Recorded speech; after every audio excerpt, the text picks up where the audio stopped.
마가복음 3장 20절에서 35절입니다.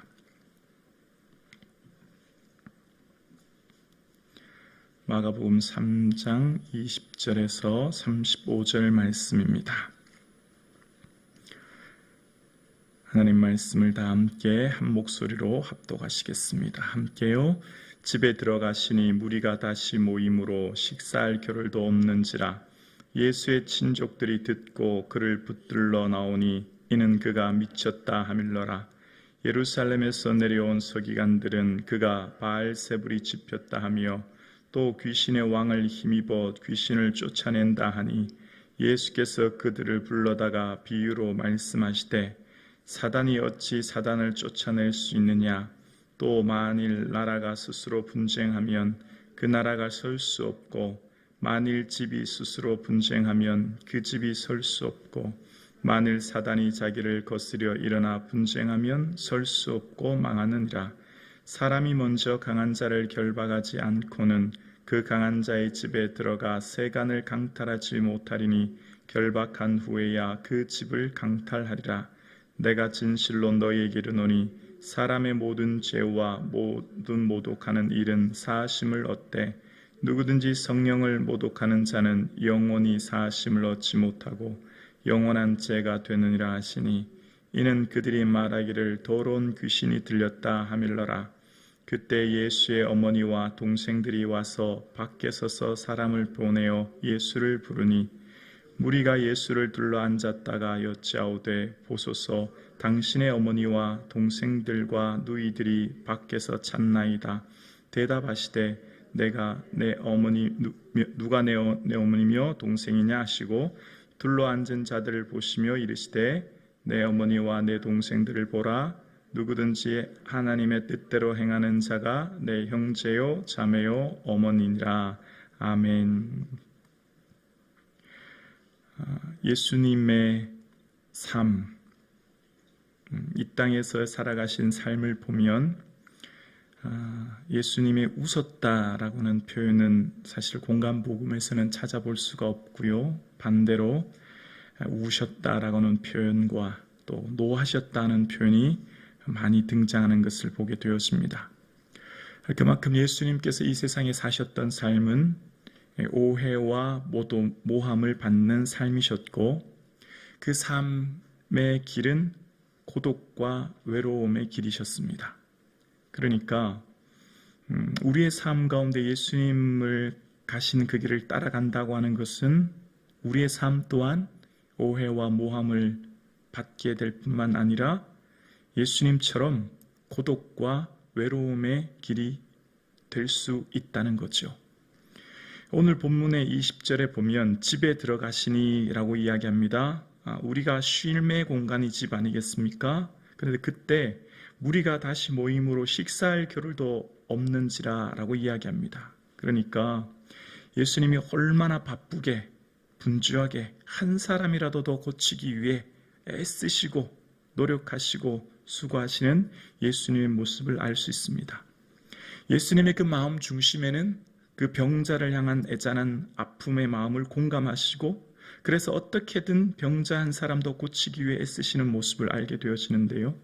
이 식사할 겨를도 없다는 표현은 오늘 본문뿐만 아니라 이후에 6장 32절 1절에도 또 나오거든요. 그만큼 예수님의 사역이 얼마나 바쁘셨는지를 알 수 있고 그 중심에는 이 땅에 있는 병자들 또 고통받는 자들을 향한 그 마음이 얼마나 크셨다는 것을 알 수 있습니다. 자, 그렇게 식사를 겨를도 없이 최선을 다해 온 마음을 다해서 병자를 고치시고 수고하시는 예수님의 삶에 갑자기 21절에 보면 친족들이 이런 말을 합니다. 예수의 친족들이 듣고 그를 붙들려 나오니 이는 그가 미쳤다 하밀러라 라고 이야기합니다. 예수님의 가까운 친족들이 예수님을 붙들러 그러니까 체포하다 이런 의미가 또 잠겨져 있는데요. 왜 그렇게 했냐면 예수님이 미쳤다는 겁니다. 왜 예수님에 대해서 이렇게 오해를 했을까요? 왜냐하면 예수님께서 어려서부터 성전을 내가 내 아버지 집에 있어야 될 줄 알지 못하나이까 라고 얘기하고 스스로 하나님이라고 말하는 것에 대해서 많은 사람들이 신성모독한다고 하니 친족들이 예수님에 대해서 이해할 수 없는 겁니다. 특히 어려서부터 커 자라가는, 어려서부터 지켜왔던 친족들은 도저히 예수님을 메시아로 받아들이기가 어려운 상황이었고 오히려 예수님이 이상하게 보여진 거죠. 그래서 예수님께서는 고향과 자기 집에, 선지자가 고향과 자기 집에 존경을 받는 자가 없다 하시고는 그 예수님께서 고향 배척받는 곳에서 믿음이 없으므로 그곳에서 능력을 행하지 않으셨다라고 이야기합니다. 가까운 사람들, 예수님과 가까이 있던 사람들은 예수님의 권위에 대해서 인정을 하지 못하는 거죠. 자, 예수님의 가장 가까이서 지켜봤던 친족들이 예수님에 대해서 미쳤다고 했습니다.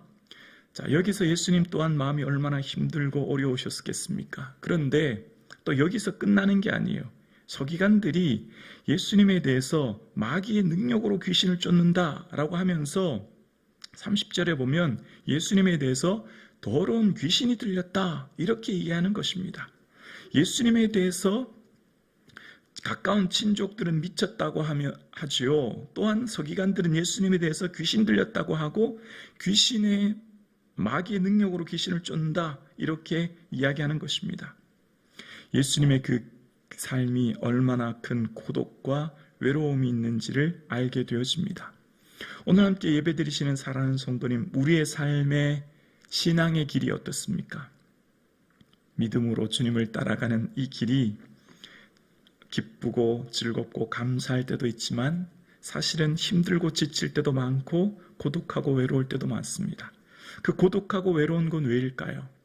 예수님의 사역이 무슨 일이 힘들고 일이 지친 거는 거의 없었을 거예요. 대부분 다 예수님의 마음을 헤아리지 못하고 오해하고 모함할 때 예수님은 소진되고 힘들고 지치셨듯이 우리의 신앙생활이 힘들고 어려운 건 왜일까요? 우리가 주님을 위해 봉사하고 시간을 위해 헌신하는 그 일은 사실 사람들이 우리를 향해 오해하고 모함하고 우리의 본 의도를 곡해할 때 우리는 정말 힘들고 지칠 때가 있는 것을 경험하게 되어집니다. 여러분 어떻습니까? 우리가 지나온 시간 동안 또 우리의 지금 현재의 신앙생활하는 동안 우리를 정말 힘들고 지치게 하는 것은 사람들의 그 말 아닙니까? 사람들이 내 의도와는 다르게 나를 향해 폄하하고 나를 향해 내 의도를 곡해할 때 우리는 정말 마음이 아프고 고통스럽지 않습니까? 그런데 어쩌면 예수님도 그렇게 사셨습니다. 예수님도 그런 삶을 걸어가셨죠. 여러분 누군가에 미쳤다는 말 들어보셨어요? 여러분 누군가의 귀신 들렸다는 말 들어보셨습니까? 예수님 지금 그런 상황을 겪고 계신 것입니다. 예수님에 대해서 알지 못하고 무지한 사람들이 예수님에 대해서 함부로 이야기하는 거죠. 이 땅을 살아가는 우리의 인생은 어쩌면 우리의 마음을 아는 분은 예수님밖에 없는 것 같아요. 예수님 외에는 아무도 내 마음을 알지 못합니다. 우리가 이 세상을 살아가는데 내 가장 가까운 사람도 나를 오해할 때가 있고 나와 가장 가까이 신앙생활하는 내 주위의 사람도 나에 대해서 엉뚱한 얘기를 할 때가 있음을 보게 되었습니다. 지금 예수님의 삶이 그런 것임을 알게 되어집니다. 예수님께서는 지금 이런 상황의 모습을 겪게 되어져요. 예수님은 누가 예수님에 대해서 뭐라고 하면 크게 변호하지 않으십니다. 그냥 침묵하시죠. 그리고 거기에 대해서 크게 반응하지 않으세요. 그런데 오늘은 굉장히 자세하고 길게 이제 변호하면서 이야기하십니다.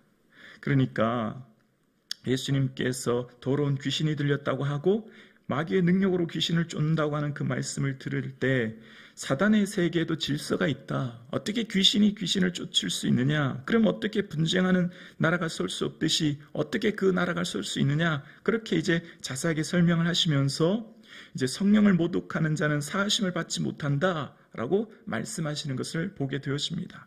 성령을 부인하고 배교하고 하는 자들에 대해서는 그만큼 얼마나 큰 죄인가를 이야기하시는데 전체 맥락, 그러니까 전체 배경을 통해서 보면 예수님에 대해서 제대로 알지 못하면서 함부로 판단하고 정죄하는 것이 얼마나 큰 죄인가에 대해서 이제 말씀하고 계시는 것을 보게 되어집니다. 오늘 함께 예배드리시는 사랑하는 성도님, 우리가 주님께로 나아가는 것, 오늘 이 자리에 예배드릴 수 있는 것은 성령이 아니고서는 누구든지 예수를 주로 할 수 없다라고 이야기합니다. 그러니까 우리는 성령님을 통해서 예수님께 다가갈 수 있고 예수님을 통해 구원을 얻게 되는 것이죠. 성령이 아니고서는 오늘 이 자리에 예배 드릴 수도 없고 이 자리에서 하나님을 찬양할 수도 없는 것이죠. 오늘 이 자리에 여러분이 예배 드리는 것은 성령님의 인도하심인 줄로 믿습니다. 그 성령님의 인도하심 가운데 우리가 예수 그리스도께 나아갈 수 있고 그 예수 그리스도께 나아감으로 우리가 영생을 얻게 되는 것이죠. 성령이 아니고서는 우리가 회개를 할 수 없고 그래서 우리가 주님 앞에 참된 자유함을 얻을 수 없게 되는 것이죠. 그래서 오늘 예배 드리시는 사랑하는 성도님, 우리의 삶 가운데 성령을 근심케 하는 일이 없기를 주의 이름으로 축원합니다. 우리 안에 내주하고 계시고 내 안에 계신 성령님을 인정하시고 환영하시고 기뻐하시고 어떻게 하면 성령님을 기쁘시게 할까 생각하며 주와 동행할 수 있는 그 삶을 살아갈 수 있기를 소원합니다. 성령님께서는 우리와 함께 하십니다. 우리의 모든 걸음걸음, 우리의 모든 생각, 우리의 모든 삶을 동행하고 계시고 나의 모든 삶과 함께 하시는 분이 성령님이세요. 그 성령님을 의지하고 성령님과 함께 한 걸음 한 걸음 살아가는 이 하루 되어질 수 있기를 주의 이름으로 축원합니다. 인생이 참으로 힘들고 지친 이유는 우리를 향한 오해와 모함이 있을 때이지요. 때로는 사람들이 내 마음 알아주지 못하고 때로는 사람들이 나에 대해서 다 이해하지 못하고 알아주지 못해도 내 안에 계신 성령님은 염려하지 마라. 내가 내 마음 다 안다 말씀하시는 그 성령의 위로하심과 그 세미한 음성을 들을 수 있는 이 아침 되어질 수 있기를 주의 이름으로 축원합니다. 그래서 예수님께 사람들이 예수님의 어머니 동생들이 밖에 왔다고 말할 때 누가 내 어머니며 누가 누이냐 말씀하시면서 하나님의 뜻을 행하는 자가 내 형제요 자매요 어머니다 라고 말씀하시는 예수님의 말씀을 보게 되어집니다. 예수님이 이 땅에서의 공생의 삶을 살아가실 때 예수님께서 말씀하시는 그 이 말씀 속에 진정 예수님의 마음, 예수님의 뜻, 예수님의 그 중심을 헤아리는 사람이 예수님의 가족이다, 그 말씀을 하고 계시는 것을 보게 되어져요. 오늘 함께 새벽 예배 드리시는 사랑하는 성도님, 누가 주의 마음을 알아서 주를 가르치겠느냐 말씀하는 사도 바울의 고백처럼 이 시대 수많은 사람들이 예수 믿고 신앙생활하고 살아갑니다. 그런데 정말 이 땅의 그 수많은 사람들 중에 과연 몇 명이나, 과연 몇 %나 주님의 마음과 그 뜻을 헤아리기 위해 몸부림치고 애쓰겠습니까? 오늘 함께 예배 드리시는 저와 여러분, 우리가 예수님 마음 헤아려 드리는 저와 여러분 되어지기를 주의 이름으로 축원합니다. 정말 주님의 깊은 마음 속에 있는 아픔, 눈물, 근심, 또 하나님이 날 향해서 뭘 기대하시는가, 하나님 날 향해 뭘 바라시고 소원하시고 기대하시는가를 깨달아 아는, 그래서 그 뜻을 이룰 수 있는 은혜가 저와 여러분의 삶 가운데 있기를 주의 이름으로 축원합니다. 기도드리겠습니다.